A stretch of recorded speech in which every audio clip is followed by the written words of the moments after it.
But here's the thing that I wanted to talk about. Donald Trump, to paraphrase Pastor Niemöller, Donald Trump, first he came after the Mexicans. And most white Republican families don't have any Mexicans, so they didn't care. Then he came after the Muslims, and most white Republican families don't have any Muslims and don't even know any, so they didn't care. And then he went after gay people, and most white Republican families have gay people but don't know it. Then he went after disabled people, and most white Republican families don't have any disabled people, and so they didn't care. And then he went after prisoners of war, John McCain, and most white Republican families don't have any prisoners of war, and so they didn't care. And then he went after white women, saying he could grab them in the crotch whenever he wanted, and because he was a star. And all of a sudden, all these white Republicans all across the country said, oh my God, I've got a white wife, a white daughter, a white mother, and Donald Trump just went over the top. Now, for the rest of us, he went over the top when he started with the Mexicans. Now, I mean, maybe that's because my niece is married to a fellow who's Mexican. I'm literally Mexican. But I don't think so. I think it's because I'm a human being and I'm capable of feeling empathy. Gay people, we all have gay people in our family, disabled people. I had a niece who was severely disabled. But, it's not about me. I mean, my point is that there's some real selective hysteria here. Meanwhile, Trump is saying, oh, this was just locker room banter. This was just locker room banter. Well, Donald Trump and Billy Bush Billy Bush is George W. Bush's nephew. They were a cousin, one or the other. And they were both born into dynasties. They were both born into very, very wealthy families, Donald Trump and Billy Bush. And I have to say, I mean, Louise grew up with a brother. I grew up with 3 brothers. I have never in my life heard a man brag about attacking women, about sexually assaulting women. Never heard it. Never. The kind of talk that Trump engaged in, where he talked about his ability to sexually assault women without consequence because of his fame and wealth, I've never heard before. And I don't think most men have, frankly. Now, the locker room stuff, you could argue, was the earlier stuff that with him and Billy Bush. And Billy Bush is getting all this fallout, all this, and he's been taken off to the Today Show this week and everything else.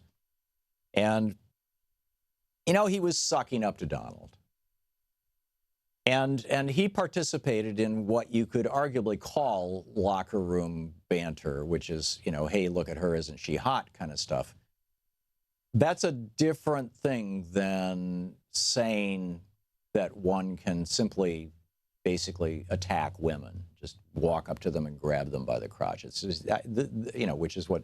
So this is Billy Bush and Donald Trump engaging in what you might call locker room banter. But anyhow, your thoughts on this here. Let's play this. She's your girl's hot in the purple. Whoa. Yes. Whoa. Yes, the Donald is good. Whoa. Oh, my man. Look at those legs. All I can see is the legs. No, it looks good. Come on, Shorty. Oh, nice legs, huh? Oof, get out of the way, honey. Oh, that's good legs. Yeah, nice legs, right? Good legs. Okay. That probably qualifies as locker room banter. And I have heard that kind of language before, and I think probably most men have. And I'm guessing that a lot of women have heard women sizing up men the same way. But then, and I'm not going to play the clip, but then Trump goes off on his, I can do anything I want to, or that he can do anything he wants to women. And that's where it went off the rails. And that is not locker room banter. That is bragging about sexual assault. Now, last night he said he's never done that. A bunch of women had come forward and said that he did. His defense, here's women that Bill Clinton assaulted.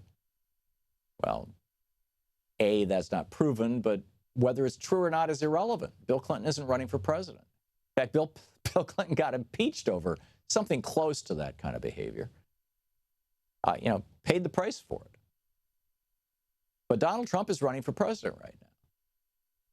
And he clearly carries these, at least in my opinion, clearly carries these misogynistic perspectives, worldview, and this sense of entitlement, of absolute entitlement.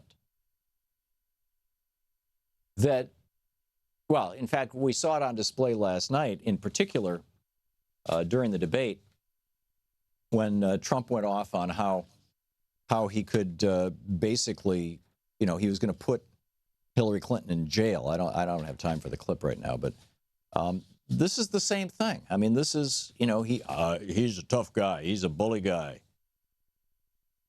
And do you really, let me say to Trump supporters out there, do you really want a bully, a misogynist? Do you really want that caliber of person in the White House? I think that many Republicans, Paul Ryan is still endorsing Trump, but won't appear with him in public or so. I don't. And then I don't get it. I mean, there's a bunch of Republicans who are trying to have it both ways. Oh, the Supreme Court's at stake. Oh my God, we gotta get Trump in the White House. But I can't vote for him because he's so terrible. Because after all, he said he's going to go after white women and grab them by the crotch. You can't have, and then he could do it anytime he wants. And there's all these white women who have come out and said, yep, that's what he did. Sure enough. This one just last week came out and said, yeah, he grabbed me by the crotch. So be fascinated to hear any Trump supporters try to defend that. But I'm also curious your thoughts on the debate, on Trump's tape from last week. Should we call this Trump's sex tape? No, this isn't sex.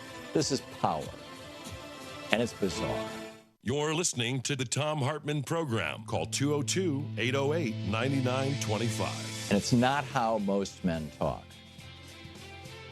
In fact, it's not how I've ever heard a man talk. We'll be back.